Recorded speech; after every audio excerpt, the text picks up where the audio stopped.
I wonder whether you've found yourself asking the question these last few weeks of why on earth is this happening? Well, if you have, you might want to stay around to listen to a few reflections that I've got to try and answer that question. Why is this happening and how can we respond?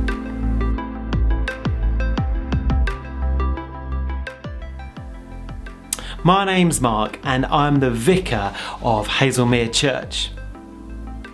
We're in a season of loss because everything has changed in the last few weeks. For some of you, you will have lost loved ones and are mourning their loss. For some of you, your future is up in the air and there's a loss associated with that. For some of you, you've lost contact with friends and are feeling isolated. But mourning this loss is actually a journey.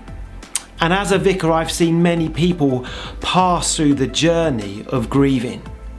And it often takes many forms at different times. Often there's a beginning of people, it's just, I can't believe it's happened. And there's this almost unbelief. And you hear this phrase, it's not really sunk in yet. But soon after that, people start asking the question, why is this happening? And sometimes there's guilt and sometimes there's blame. But we say, why is this going on? And it feels like to me at the moment, as a community and as a society, that's where we're beginning to land.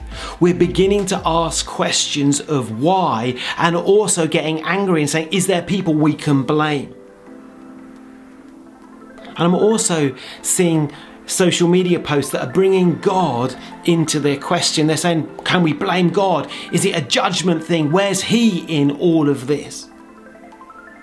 And that's a big question.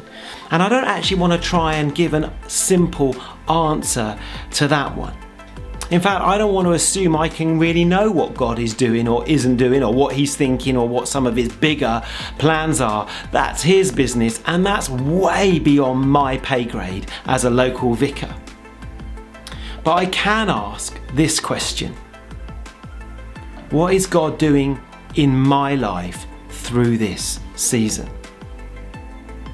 And as I've been thinking about that, it feels like individually, as a society, and globally, it's a season and a time where it's a forced resetting.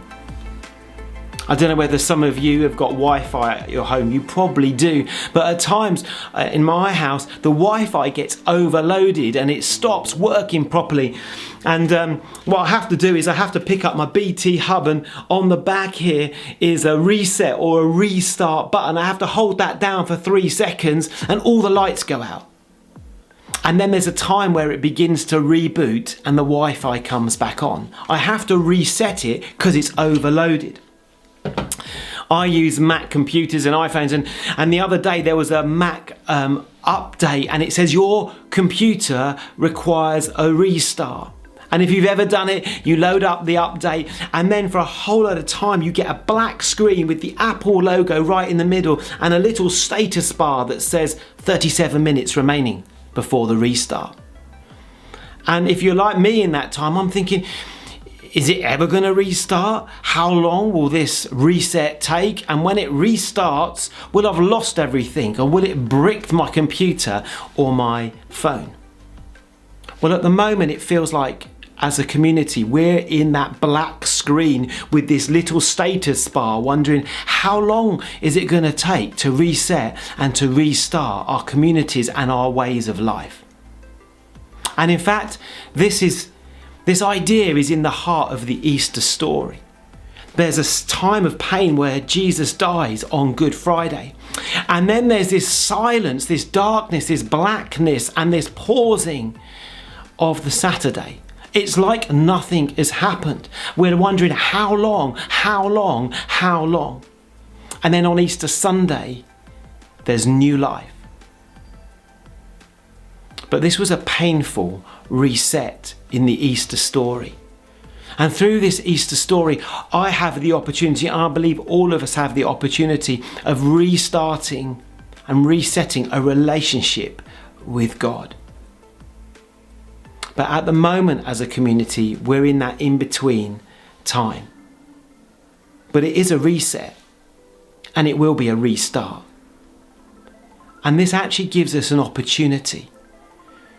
A reset gives an opportunity for new life, for new beginnings, and a new way of being.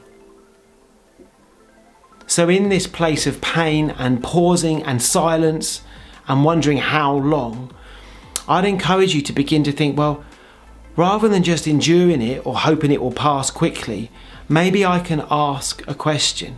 How can I embrace the reset? Maybe it's a time where I can start thinking, how can I use my life or my time going forward? How can I treat my family on the restart? How can I show love to my friends more deeply on the restart? And maybe for some of you, that idea of a relationship with God seems a bit alien. But I'd encourage you to think, well, maybe it's a chance to restart or have a fresh or a new relationship with God. So this is a difficult time. We're in a time of a black Apple screen, if you like, with a status bar saying, I don't know how long we've got remaining. But a reset can be an opportunity for new life, for new ways of thinking and new ways of being. And my invitation to us as church and a community at this time is to say, what do I want the restart to look like?